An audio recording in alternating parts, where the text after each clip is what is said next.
Hello students, welcome to my channel. आज हम जो स्टार्ट करने वाले हैं वो है मध्यकालीन भारत। हमने एंशंट हिस्ट्री पूरी कंप्लीट कर ली है, तो आज हम मध्यकालीन भारत का पार्ट 1 स्टार्ट कर रहे हैं। तो ठीक है, हम स्टार्ट करते हैं। जो मध्यकालीन भारत है उसमें इस्लाम धर्म का उदय हुआ था। तो हम पहले इस्लाम धर्म के बारे में थोड़ा सा पढ़ लेते हैं। इस्लाम धर्म के प्रमुख कौन है? मोहम्मद साहिब। इनका जन्म कब हुआ था? 570 ईस्वी को। कहाँ पर हुआ था? मक्का। और मृत्यु हुई थी 632 ईस्वी को मदीना में। ठीक है। और इनका प्रमुख ग्रंथ कुरान माना गया है। मोहम्मद साहिब ने जो इस्लाम धर्म का उदय किया था, तो इस्लाम धर्म में जो उत्तराधिकारी होते थे उनको क्या बोलते थे? खलीफा। मोहम्मद साहिब की मृत्यु के बाद इस्लाम धर्म जो है वो दो भागों में बंट गया, जिसको शिया और सुन्नी कहा जाता है। शिया क्या है? खलीफा मोहम्मद साहिब का रिश्तेदार ही होना चाहिए। शिया में क्या बोला गया कि जो भी हमारा उत्तराधिकारी बनेगा वो मोहम्मद साहिब का कोई रिश्तेदार ही होगा। बट सुन्नी में क्या कहा गया कि इस्लाम धर्म का उपयुक्त न्यायी जो है वो खलीफा बन सकता है। ठीक है। तो शिया में जो थे वो थे अली, जो इन्हीं के दामाद थे। और सुन्नी में जो फर्स्ट पैगंबर थे वो थे अबू बकर। ठीक है।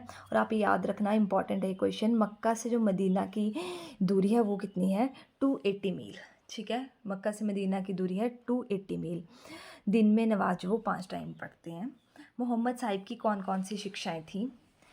कलमा। कलमा क्या थी? कि अल्लाह एक है और मोहम्मद साहिब जो हमारे पैगंबर हैं। नमाज दिन में 5 बार करना। रमज़ान, व्रत रखना। ज़कात, अपनी कमाई का 2% जो है वो दान देना। और हज, पूरे जीवन में एक बार मक्का का तीर्थ यात्रा ज़रूर करना है। ठीक है। तो अब हम स्टार्ट करते हैं भारत पर अरबों का आक्रमण। भारत पर जो मुस्लिम आक्रमण हुआ था, दो टाइप का हुआ था। एक अरबों ने किया था और एक तुर्की ने किया था। अरब आक्रमण किसने किया था? वो किया था मोहम्मद बिन कासिम। और तुर्की आक्रमण किया था महमूद गजनबी ने और मोहम्मद गोरी ने। तो आज की वीडियो में हम भारत पर अरबों का आक्रमण देखेंगे मेनली, वो जो किसने किया था? मोहम्मद बिन कासिम ने। तो हम स्टार्ट करते हैं भारत पर अरबों का आक्रमण। ठीक है। इसको सिंध विजय भी बोला जाता है, भारत पर अरबों का आक्रमण या फिर सिंध विजय। तो ये मैंने इंडिया का मैप थोड़ा छोटा सा ड्रॉ किया है। ठीक है। तो हमारे खलीफा आपको पता चल गया, इस्लाम धर्म के जो उत्तराधिकारी होते थे, तो उनका क्या नाम था? वाहिद। वो अपने पूरे परिवार के साथ दर्शन करने के लिए गए। कहाँ गए? श्रीलंका में। हाँ, श्रीलंका में कहते हैं कि मोहम्मद साहिब के पैरों के निशान हैं। ठीक है। जब वो वापस आ रहे थे श्रीलंका से, पूरे परिवार के साथ वाहिद आए, जब वो वापस आ रहे थे, जैसे वो सिंध पे पहुँचे तो वहाँ उनके साथ क्या हो गई? लूटपाट हो गई। ठीक है। सिंध में उनके साथ क्या हो गई? लूटपाट हो गई। तब उस टाइम जो है सिंध पर किसका शासन था? सिंध पर जो शासन था वो था दाहिर का, जो कि एक हिंदू धर्म को मानने वाले थे। और वहाँ पर जो कैपिटल थी एलोर थी। और जो उनके पिता थे वो थे लच, वो चच वंश के थे। ठीक है। तो फिर वाहिद ने क्या किया? इराक के गवर्नर को संदेश दिया था, आदेश दिया था कि वो सिंध को जीत कर लेके आए। तो इराक के गवर्नर का नाम क्या था? अल हजाज। ठीक है। क्या है? इस छोटी सी आप स्टोरी के टाइप में देखोगे ना तो आपको इजीली चीज़ें लर्न हो जाएंगी। वाहिद अपने पूरे परिवार के साथ श्रीलंका आया। जब वापस आ रहे थे तो सिंध पे उनके साथ लूटपाट होगी। तो सिंध पे किसका शासक था? दाहिद का सॉरी। तो इन्होंने क्या किया? इन्होंने सोचा मेरे साथ लूटपाट हो सकती है, तो इन्होंने अब इराक के गवर्नर कौन? अल हजाज को आदेश दिया कि सिंध को जीत कर लेके आओ। तो इन्होंने ये काम सौंपा अपने दामाद को, जिसका क्या नाम था? मोहम्मद बिन कासिम। ठीक है। तो भारत पर आक्रमण करने वाले प्रथम अरबी कौन थे? मोहम्मद बिन कासिम। इन्होंने सिंध पर आक्रमण किया। तो जब इन्होंने सिंध पर आक्रमण किया तो इनकी एज कितनी थी? 17 ईयर्स की। आक्रमण कब किया? 17-12। अब 17 साल के थे तो यहाँ से आप याद कर लोगे 17 और 12। ठीक है। सिंध विजय भी बोला जाता है। ठीक है। इसको सिंध विजय भी, और इन्होंने सिंध को जीत लिया था। इसको रावर का युद्ध भी कहा जाता है, जो किसके बीच में हुआ है? मोहम्मद बिन कासिम और दाहिर के बीच में। और जीता कौन है? मोहम्मद बिन कासिम या फिर सिंध विजय। ठीक है। नेक्स्ट है देवल बंदरगाह पे फिर अधिकार कर लिया मोहम्मद बिन कासिम ने।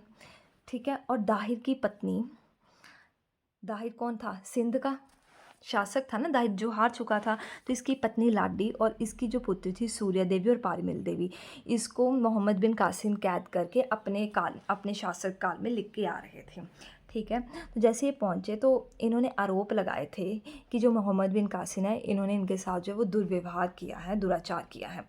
तो इस्लाम धर्म में क्या होता था कि अगर उनके साथ लड़कियों के साथ कोई औरतों के साथ दुराचार करते थे तो उन्हें मृत्यु दंड दे दिया जाता था। तो इसलिए मोहम्मद बिन कासिम को जो है वो मृत्यु दंड मिला था। ठीक है, फिर सिंध विजय का भारत पर क्या प्रभाव पड़ा। भारत में दरहिम सिक्का, खजूर की खेती और ऊँट पालना शुरू हो गया। इस्लाम के जो 4 कर हैं वो सिंधु पर लागू कर दिए गए, सिंध पर, सॉरी। कौन से 4 कर?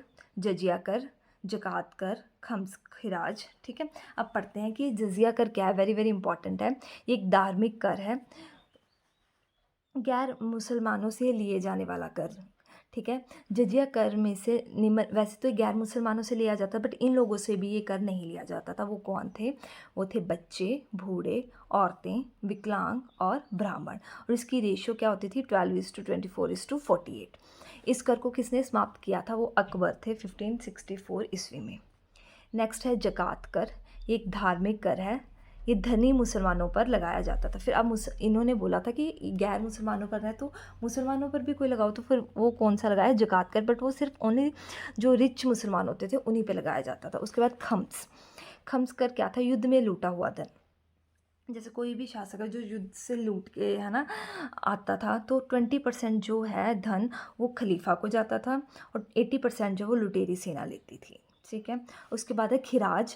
ये है भूमि कर। ये केवल हिंदुओं के लिए था। फिर अगेन बात हुई कि मुसलमानों के लिए भी कोई कर होना चाहिए। भूमि कर वो था उस्र कर, वो भी भूमि कर था मुसलमानों के लिए, लेकिन वो आधा था। जैसे अगर सपोज करो खिराज वो हिंदुओं के लिए 100 है, तो वो मुसलमानों के लिए उस्र कितना होगा? 50 ही होगा।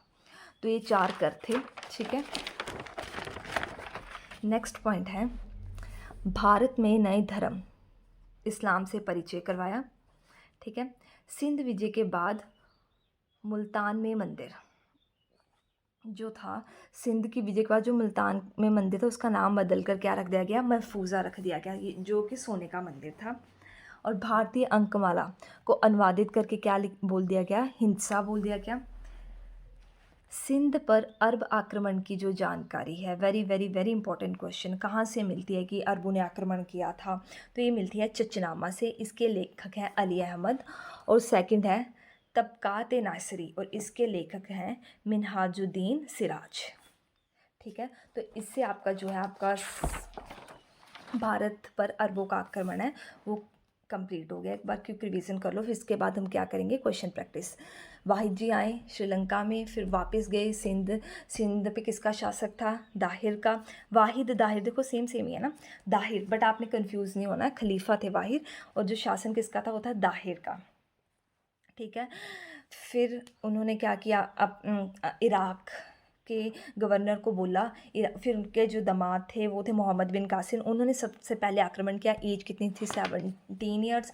1712 में हुआ। जो ये थे युद्ध था उसका नाम क्या रख दिया गया? रावर का युद्ध। और यहाँ पर किस बंदरगाह पर इन्होंने मोहम्मद बिन कासिम जीत गए थे और कौन सी बंदरगाह? देवल बंदरगाह पर जो है वो अधिकार कर लिया था। ठीक है, फिर इनकी विजय से क्या क्या हुआ? दरहिम के सिक्के चले, खजूर की खेती होने लगी, ऊँट पालना शुरू हो गया भारत में। फिर कर लगाए गए इस्लाम के, जजिया कर, ज़कात कर। आपको ये याद होना चाहिए कि ज़कात कर कौन सा कर है? ये धार्मिक कर है। किन पर लगा था? खम्स कर, खिराज कर और उसर कर। ठीक है, फिर भारत में इस्लाम धर्म का परिचय हुआ। सिंध विजय के बाद जो मुल्तान में मंदिर थे उसका नाम बदल कर क्या रख दिया गया? महफूजा, और ये सोने का मंदिर था। अंकमाल को हिंदसा बोला गया। और सिंध पर जो अरब आक्रमण की जानकारी वो कौन से बुक से मिलती है? चचनामा, उसके लेखक हैं अली अहमद। और तबकात नासिरी, उसके लेखक हैं मिनहाजुद्दीन सिराज। ठीक है, अब हम करते हैं question practice. First question, Bharat पर आक्रमण करने वाले प्रथम अरबी कौन थे? मोहम्मद बिन कासिम, महमूद गौरी, महमूद गजनबी या फिर पृथ्वीराज चौहान? तो इसका सही आंसर क्या है? मोहम्मद बिन कासिम। रावर का युद्ध कौन जीता था?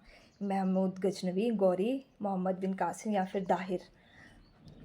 तो इसका सही आंसर क्या आएगा? मोहम्मद बिन कासिम। और ये युद्ध किस किस के बीच में हुआ था? मोहम्मद बिन कासिम और दाहिर के बीच में जब ये युद्ध हुआ था रावर का, तो मोहम्मद बिन कासिम की एज कितनी थी, तो इनकी एज कितनी थी, 17 ईयर्स की।